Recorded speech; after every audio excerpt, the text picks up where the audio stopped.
Film maker Rohit Shetty के घर firing करने वाला शूटर समेत 6 लोगों की गिरफ्तारी हुई है। मुंबई पुलिस के साथ एसटीएफ बहादुरगढ़ के साझा ऑपरेशन में 6 लोगों को पकड़ा गया है। सभी को 25 फरवरी तक पुलिस कस्टडी में भेजा गया है। इसके बाद एक और शख्स पकड़ा गया। इस मामले में अब तक 12 आरोपी पकड़े जा चुके हैं। माना जा रहा है कि अब इस केस में बड़े खुलासे होंगे।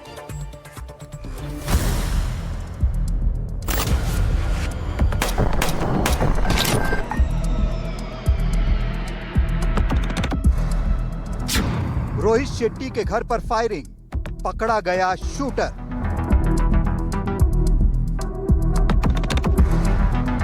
मुंबई में फायरिंग, यूपी हरियाणा तक गिरफ्तारी।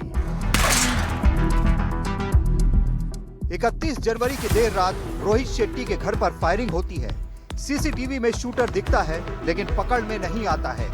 लॉरेंस गैंग से जुड़े 5 लोग गिरफ्तार होते हैं, लेकिन मुख्य शूटर पकड़ से दूर रहता है।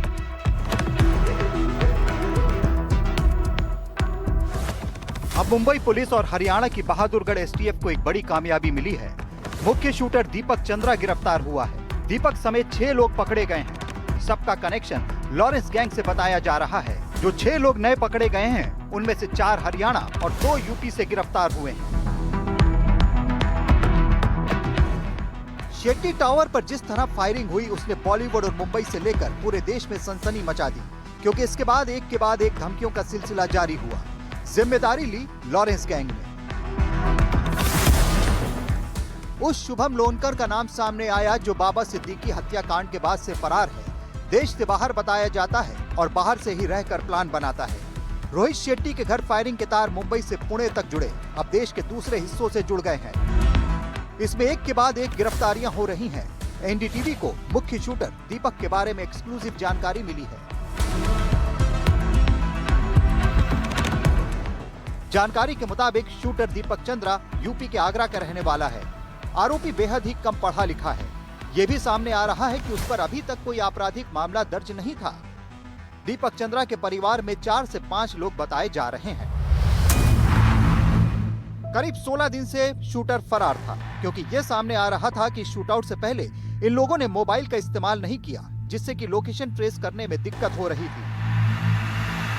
इस पूरी जांच में ये बात भी सामने आई कि लोनावाला से पुणे और पुणे से जो स्कूटर था जो इस पूरे शूटआउट के लिए इस्तेमाल किया गया था, वो चलाकर लाया गया था और यहाँ आकर एक जगह पर उसको छोड़ दिया, जहाँ से शूटर ने उस स्कूटर को लिया और वहाँ से भागने में वो कामयाब रहा। जानकारी ये भी सामने आई कि स्कूटर को लेकर वो एक रेलवे स्टेशन गया, वहाँ पे उसने वो गाड़ी को छोड़ दिया और वहाँ से वो भाग निकला। तकरीबन 16 दिन हुए, तब भी शूटर का कोई अता पता नहीं था, मगर मुंबई क्राइम ब्रांच ने आज कार्रवाई करते हुए तकरीबन 6 लोगों को गिरफ्तार किया, जिनमें शूटर भी शामिल था। सूत्रों के मुताबिक आरोपी फायरिंग के बाद लगातार ठिकाने बदल रहे थे। मुंबई क्राइम ब्रांच को तकनीकी सर्विलांस और इंटेलिजेंस इनपुट के आधार पर शूटर की लोकेशन का पता चला, जिसके बाद एक विशेष टीम ने कार्रवाई करते हुए उसे दबोच लिया। इस पूरे मामले में रेकी तक जो की गई थी 3 आरोपियों द्वारा, वो भी सामने आई है। वहीं सीन को जो है वो मुंबई पुलिस की क्राइम ब्रांच द्वारा पूर्ण तरीके से रिक्रिएट किया गया, जिससे ये पता चल पाए कि ये आरोपी किस तरीके से भागे थे और किस तरीके से इस पूरी वारदात को जो है इन लोगों ने अंजाम दिया था। मुंबई पुलिस के क्राइम ब्रांच ने इस पूरे मामले में बड़ी सफलता हासिल की है। आज इन 6 और आरोपियों जिनको आज गिरफ्तार किया गया था, उनको मुंबई के स्पेशल मकोका कोर्ट में पेश किया गया और 25 तारीख तक जो है इनको पुलिस कस्टडी में भेज दिया गया है।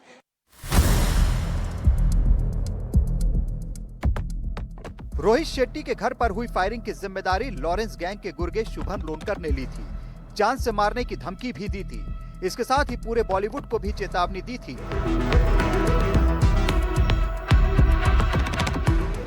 मुंबई में पारस दामा, एनडीटीवी इंडिया। रोहित शेट्टी के घर फायरिंग के तार अमेरिका तक जुड़े हुए थे। पुलिस सूत्रों की माने तो अमेरिका से रची गई रोहित शेट्टी के घर फायरिंग की साजिश सोशल मीडिया के जरिए गैंगस्टर से जुड़े शूटर और फिर जैसा आदेश मिला वैसा किया। इस केस से जुड़ी कुछ बेहद एक्सक्लूसिव जानकारियां हमारे हाथ लगी हैं।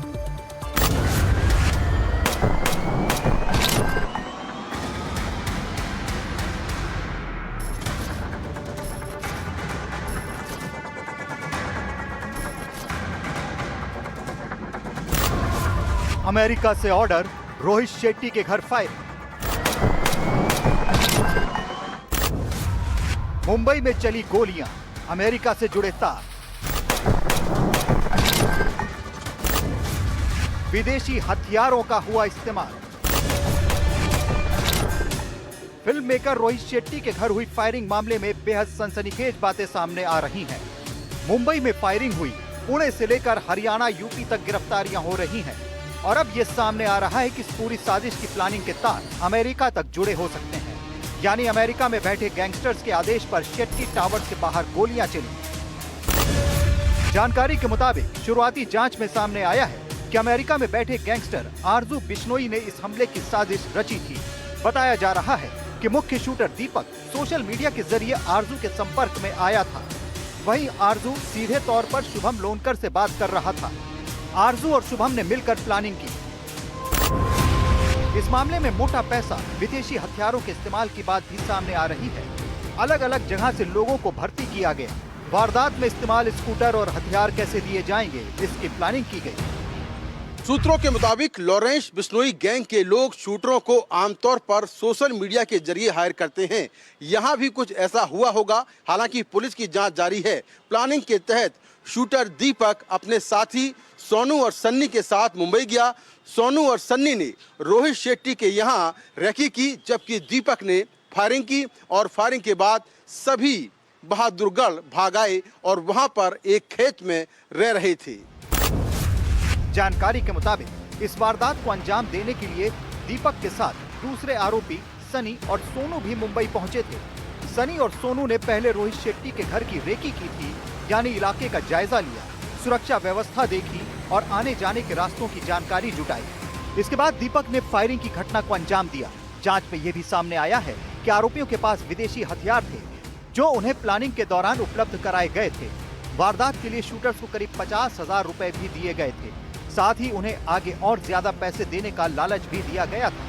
फायरिंग के बाद आरोपी दिल्ली एनसीआर के कुछ ठिकानों पर रुके थे। करीब 4 से 5 दिन वो बहादुरगढ़ के एक खेत में बने ठिकाने पर छिपे हुए थे। एक और आरोपी ऋतिक यादव सनी और दीपक का दोस्त है। सर, जो मुंबई के शूटर थे रोहित शेट्टी के यहाँ फायरिंग करने वाले, मुंबई पुलिस ने कब आपसे संपर्क किया और कैसे उनको पकड़ा गया? We were contacted by them yesterday और फिर जॉइंट ऑपरेशन किया मुंबई पुलिस के एंटी एक्सटॉर्शन सेल की टीम से और हमारी एसटीएफ बहादुरगढ़ यूनिट की टीम थी। तो दे हैड स्पेसिफिक इनपुट, तो हमने कॉम्बिंग ऑपरेशन, जॉइंट ऑपरेशन किया और 4 बंदों को हमने एप्रीहेंड किया था। लॉरेंस गैंग ने कैसे इनको कांटेक्ट किया है, कैसे संपर्क में आए उसके? देखिए, जो भी लॉरेंस गैंग है या बाकी गैंग्स हैं, इनके रिक्रूटमेंट के एक सिमिलर पैटर्न है। जहाँ तो ये अपने एसोसिएट से ये रिक्रूट करवाते हैं, या सोशल मीडिया के थ्रू या जेल के थ्रू। तो अब जैसे मैंने फिर से बताया कि डिटेल्ड इंटेरोगेशन मुंबई पुलिस की इन्वेस्टिगेटिव एजेंसी करेंगी। कैसे टच में आए, सोशल मीडिया के टच में आए या किसी और उनके एसोसिएट के थ्रू टच में आए, तो वो डिटेल्ड इन्फॉर्मेशन आपको मिल जाएगी उनसे। सर, जो दीपक जो मेन शूटर है जिसने फायरिंग की है, उसके बारे में सर थोड़ी जानकारी अगर दे पाएं आप, उसका क्या बैकग्राउंड है, उसके बारे में थोड़ा डिटेल अगर दे पाएं सर। देखिए, जो प्रिलिमिनरी पूछताछ में भी आया है वो 10th पास है, 25 साल का है और कोई ऑर्गेनाइज सेक्टर में तो वो काम कर ही नहीं रहा था, कैटरिंग का काम करता था या लेबर था। जी। तो का क्रिमिनल रिकॉर्ड है। हम भी अब कंसर्न थाने से पूछेंगे और मुंबई पुलिस भी पूछ रही होगी। लॉरेंस गैंग पहले से ही इस घटना की जिम्मेदारी ले चुका है। फिलहाल पुलिस पूरे नेटवर्क की कड़ियां जोड़ने में लगी है। विदेश से कनेक्शन, सोशल मीडिया के जरिए संपर्क और पैसों के लेन देन जैसे पहलुओं की गहराई से जांच हो रही है। Mukesh Singh Sengar, NDTV India.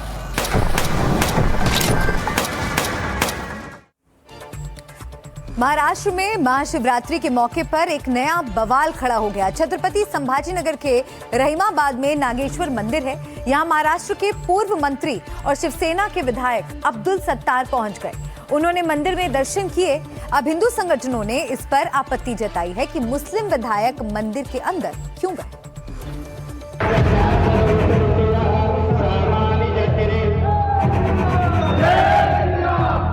ये 2 तस्वीरें महाराष्ट्र में एक नए बवाल को बयां कर रही हैं। मुस्लिम नेता मंदिर में जाता है। इसके बाद मंदिर का गोमूत्र से शुद्धिकरण कराया जाता है। घटना महाराष्ट्र के संभाजी नगर की है। तस्वीरों में दिख रहे शख्स का नाम है अब्दुल सत्तार। शिवसेना के नेता हैं। महाराष्ट्र की सिलोड सीट से विधायक है। महाशिवरात्रि के अवसर पर छत्रपति संभाजी नगर के रहीमाबाद में मौजूद नागेश्वर मंदिर में अब्दुल सत्तार पहुंच गए। वहां पूजा अर्चना और दर्शन में शामिल हुए। ये तस्वीरें वायरल हो गयी, जिसमें सत्तार भगवा कुर्ता पहने हैं, मंदिर के अंदर मौजूद है। विधायक अब्दुल सत्तार का मंदिर पहुंचना हुआ और उसके बाद नया विवाद खड़ा हो गया। ये तस्वीरें देखिए, ये मंदिर के शुद्धिकरण की तस्वीरें हैं। बताया जा रहा है कि विधायक के मंदिर के जाने के तुरंत बाद कुछ स्थानीय युवकों ने मंदिर परिसर में गोमूत्र छिड़क कर उसे शुद्ध करने का दावा किया। मंदिर को शुद्ध करने वाले युवकों का आरोप है कि अब्दुल सत्तार ने मांसाहार करने के बाद मंदिर में प्रवेश किया था, जिससे मंदिर की पवित्रता भंग हुई। महाशिवरात्रि जैसे पवित्र दिन पर उनका मंदिर में आना सही नहीं था। घटना के वीडियो सोशल मीडिया पर वायरल हो रहे हैं, जिसमें युवक मंदिर की सीढ़ियों और गर्भगृह के बाहर गोमूत्र छिड़कते नजर आ रहे हैं। ये कहा जा रहा है कि क्या अब्दुल सत्तार ने हिंदू धर्म अपना लिया है? अगर ऐसा नहीं है तो उनका मंदिर में इस तरह आना गलत था, बाहर से ही चला जाना चाहिए था। हिंदू संगठनों ने सत्तार के मंदिर दर्शन पर कड़ी आपत्ति जताई है। अब्दुल सत्तार ने हिंदू धर्म को स्वीकारा है, और अगर नहीं तो उन्होंने बाहर से दर्शन लेना चाहिए था। हमारे देवी देवताओं के मंदिर यानी कोई स्मारक नहीं है। गर्भगृह के कुछ धार्मिक नियम होते हैं। अपने राजनैतिक लाभ उठाने के लिए उन नियमों को तोड़ा मत करिए। और यदि आपको बहुत ही इच्छा है तो हिंदू धर्म को स्वीकारिए और फिर खुशहाल हमारे देवी देवताओं के आशीर्वाद लीजिए। अब्दुल सत्तार के मंदिर पहुंचने को राजनीति से जोड़कर भी देखा जा रहा है। ये कहा जा रहा है कि अपनी लोकप्रियता बढ़ाने के लिए ऐसा किया। पुलिस और स्थानीय प्रशासन मामले की संवेदनशीलता को देखते हुए हालात पर नजर बनाए हुए हैं, ताकि किसी भी प्रकार का विवाद आगे न बढ़े। अब्दुल सत्तार एकनाथ शिंदे की शिवसेना में है। वो महाराष्ट्र के पूर्व कैबिनेट मंत्री रहे हैं और मराठवाड़ा के प्रमुख नेता माने जाते हैं। लेकिन महाशिवरात्रि के मौके पर मंदिर में जाकर वो एक बड़े विवाद में फंस गए हैं। Bureau report, NDTV India. और अब खबर यूपी के प्रतापगढ़ से, जहां एक बड़ी लापरवाही के चलते फिर एक जान चली गई। सड़क पर चल रही सपा नेता की कार पर एक पोल गिर गया और इस हादसे में उनकी दर्दनाक मौत हो गई। लापरवाही से जुड़ा ये कोई पहला हादसा नहीं है। आए दिन ऐसे मामले सामने आ रहे हैं जिनमें सुरक्षा मानकों को नजरअंदाज कर नियमों की धज्जियां उड़ाई जा रही हैं और इसकी कीमत एक आम इंसान अपनी जान गंवाकर चुका रहा है।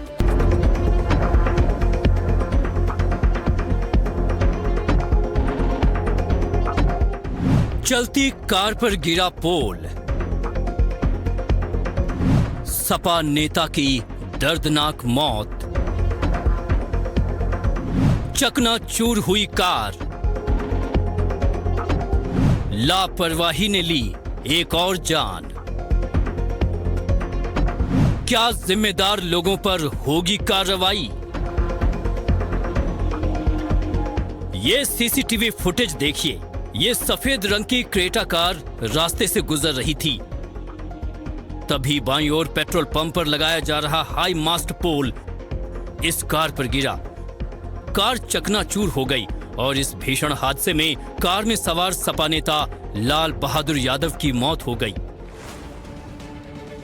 ये हादसा होते ही आसपास खलबली मच गई। सभी वाहन रुक गए। लोगों ने भागकर देखा कि क्या हुआ है। इतनी बड़ी लापरवाही की वजह से एक जान चली गई। ये मामला यूपी के प्रतापगढ़ का है। बाबूगंज इलाके में मौजूद पेट्रोल पंप पर भारत पेट्रोलियम का हाई मास्ट पोल लगाया जा रहा था। क्रेन के जरिए इस पोल को खड़ा किया जा रहा था, लेकिन तभी अचानक ये पोल सड़क पर चल रही कार पर जा गिरा और इतना बड़ा हादसा हो गया। अब नजदीक से इस कार का हाल देखिए। इसका आगे का हिस्सा पूरी तरह कुचल गया है। दरवाजों के हिस्से उखड़ गए। इस पोल की ऊंचाई करीब 65 फीट थी और वजन 40 क्विंटल के आसपास। जब ये पोल कार पर गिरा तो कार चकनाचूर हो गई और इसके अंदर मौजूद सपा नेता लाल बहादुर यादव बुरी तरह घायल हो गए। आसपास के लोगों ने कार का दरवाजा तोड़कर उन्हें अस्पताल पहुंचाया, लेकिन तब तक देर हो चुकी थी और डॉक्टरों ने उन्हें मृत घोषित कर दिया। पुलिस जांच में जुटी हुई है, क्योंकि बीच सड़क पर इस तरह की बड़ी लापरवाही को लेकर कई सवाल उठ रहे हैं। कार्यस्थल के बाहर कोई बैरिकेडिंग क्यों नहीं थी? काम के वक्त पेट्रोल पंप बंद क्यों नहीं किया गया? सुरक्षा मानकों का पालन क्यों नहीं किया? प्रतापगढ़ में कल एक दर्दनाक घटना घटी, जहां एक पेट्रोल पंप पर लगाया जा रहा पोल जमीन पर तेज रफ्तार पे गिरता है। भारी आज वजन था उसका और उसके नीचे एक कार दब जाती है, जिसके नीचे एक समाजवादी पार्टी का नेता दब कर मर जाता है। वो गाड़ी चला रहा था। अमेठी से प्रतापगढ़ के हाईवे पर यह घटना घटी, जहां पर पेट्रोल पंप पे लगा ये पिलर गिरता है और दर्दनाक घटना घटती है, जिसमें एक व्यक्ति की मौत हो जाती है। कौन थे लाल बहादुर यादव, जिनकी इस हादसे में मौत हो गई, ये भी आपको बताते हैं। लाल बहादुर यादव समाजवादी पार्टी के नेता थे। वो अंतु नगर पंचायत से 2 बार चुनाव लड़े, लेकिन दोनों बार हार गए। साथ ही पेशे से वो PWD के ठेकेदार थे। जिस तरह की लापरवाहियां इस हादसे में देखने को मिली हैं, उन सभी पहलुओं को देखते हुए पुलिस जांच कर रही है। लापरवाही से जुड़ा ये कोई पहला हादसा नहीं है। मुंबई के मुलुंड में मेट्रो लाइन 4 के पिलर का एक हिस्सा सड़क पर गिर पड़ा था, जिसकी चपेट में एक ऑटो आया। इस घटना में एक शख्स की मौत हो गई और 3 लोग घायल हो गए थे। हाल ही में ऐसे कई मामले सामने आए हैं, जिनमें बड़ी लापरवाही के चलते लोगों की जान चली गई है। इसी साल की बात करें तो 14 फरवरी को मुंबई में मेट्रो पिलर गिरा, जिसमें एक की मौत हो गई। 10 फरवरी को रोहिणी में मैनहोल में गिरकर मजदूर की मौत। 5 फरवरी को जनकपुरी में बाइक सवार की गड्ढे में गिरकर मौत। 16 जनवरी को नोएडा में पानी से भरे गड्ढे में गिरकर युवराज की मौत। 2020 से 2024 में दिल्ली में गड्ढों के चलते करीब 50 लोगों की मौत।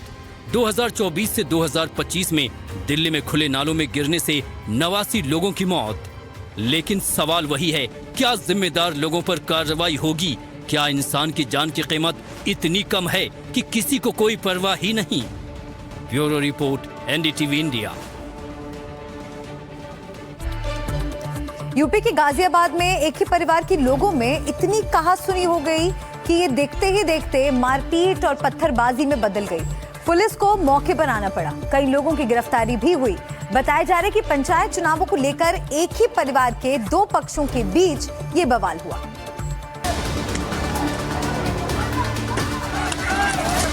खूब चले लाठी डंडे,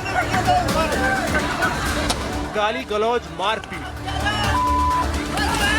पंचायत चुनाव पर बवाल। ये तस्वीरें यूपी के गाजियाबाद की। ईंट पत्थर चलते दिख रहे हैं, गाली गलौज हो रही, लाठी डंडे चल रहे हैं। ये झगड़ा 2 गुटों में हुआ और दोनों तरफ के लोग एक ही परिवार के बताए जा रहे हैं।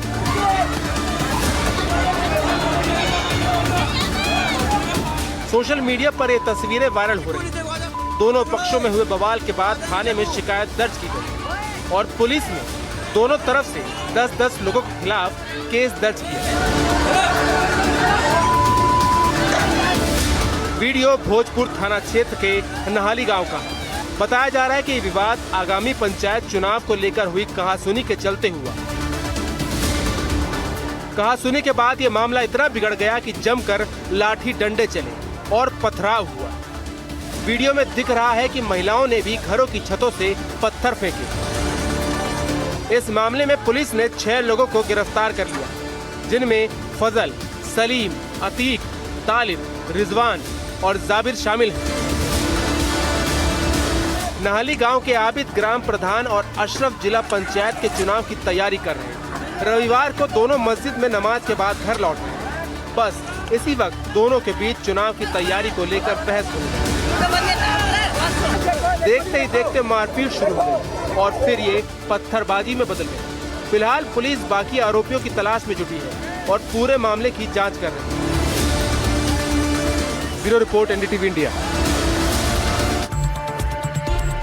और इस बीच एक बड़ी खबर आ रही है। राजस्थान की भिवाड़ी की केमिकल फैक्ट्री में हुए ब्लास्ट में जिन 7 मजदूरों की मौत हुई, उनमें 5 मजदूर बिहार के हैं। मृत मजदूरों के परिवार के लिए नीतीश कुमार ने मुआवजे का ऐलान किया है। सीएम नीतीश राहत कोष से मृतकों के परिजनों को 2-2 लाख रुपए देंगे। मुख्यमंत्री नीतीश कुमार ने शोक संवेदना भी व्यक्त की है।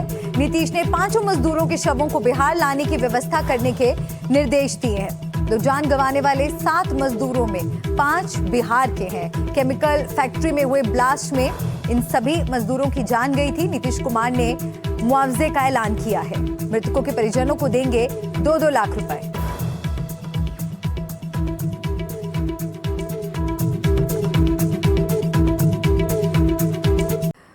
और आइए अब रुक करते हैं इस वक्त की बड़ी खबर का। रोहित शेट्टी फायरिंग केस से जुड़ी ये बड़ी खबर है। मुंबई पुलिस सूत्रों से अहम जानकारी सामने आई है। दीपक शर्मा, सनी सोनू और एक शूटर और फरार बताया जा रहा है। ये 4 लोग फायरिंग की वारदात में शामिल थे। फायरिंग दीपक ने की। फायरिंग के वक्त दीपक के अलावा बाकी के आरोपी स्पॉट पर तो नहीं थे, लेकिन आसपास ही थे। चारों में से सोनू कल्याण में 2 साल वहां पर रहा था। कुछ महीने पहले ही आगरा अपने गांव चला गया था, तो वहीं हथियारों की सप्लाई का काम करता था और बाकी आरोपियों के संपर्क में आया।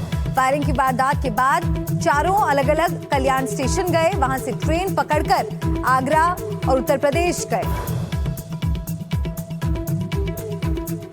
और मेरे सहयोगी अकील जमील इस बड़ी खबर पर हमारे साथ जुड़ गए हैं। अकील, क्या है ये बड़ी जानकारी, बताइए।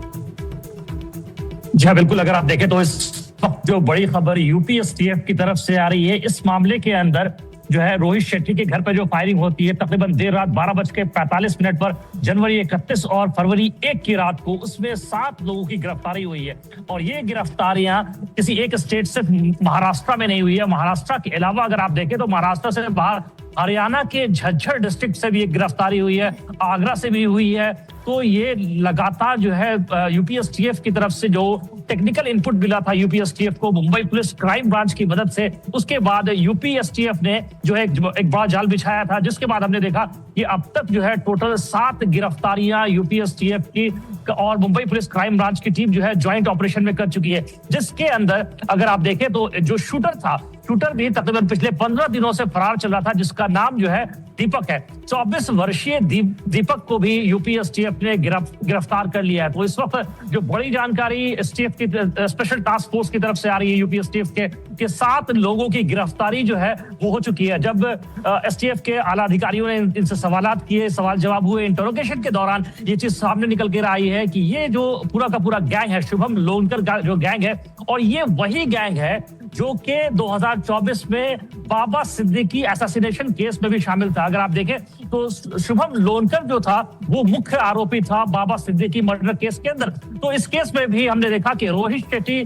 के घर पे जो फायरिंग हुई थी उसके अंदर भी शुभम लोनकर का नाम सामने निकल कर आ रहा था। और ये वही शुभम लोनकर है जिसके जो क्लोज एड हैं, जो करीबी माने जाते रहे हैं, जिनको यूपी एसटीएफ ने जब अरेस्ट किया तो उनका कहना था कि मुंबई के अंदर खास करके फिल्म इंडस्ट्री के अंदर जो है वो दहशत फैलाने की कोशिश की जा रही थी। तो ये पूरा का पूरा जो है वो एक्सटॉर्शन रैकेट था, और एक्सटॉर्शन रैकेट किस तरीके से अपना इन्फ्लुएंस बढ़ाया जा सके और उसमें जो है ज्यादा से ज्यादा लोगों को कैसे डराया जा सके, खास करके जो मुंबई के फिल्म मेकर्स हैं और एक्टर्स हैं और फिल्म निर्माता हैं, इनको किस तरीके से परेशान किया जा सके। क्योंकि अगर आप देखें तो जब सलमान खान के घर पे भी फायरिंग हुई थी तो ये वही शुभम लोनकर है जिसको मुंबई पुलिस क्राइम ब्रांच ने जो है क्वेश्चन किया था। और इस वक्त भी अगर आप देखें तो रोहित शेट्टी के घर पे जो फायरिंग हुई है, इस केस में भी शुभम लोनकर का नाम सामने आया। और फिलहाल जो भी बड़ी जानकारी आ रही है, महत्वपूर्ण अरेस्ट हुए हैं और उम्मीद है अकील की इन गिरफ्तारियों के बाद कई बड़े खुलासे इस पूरे मामले में सामने आएंगे। बहुत शुक्रिया अकील आपका इस पूरी जानकारी के लिए।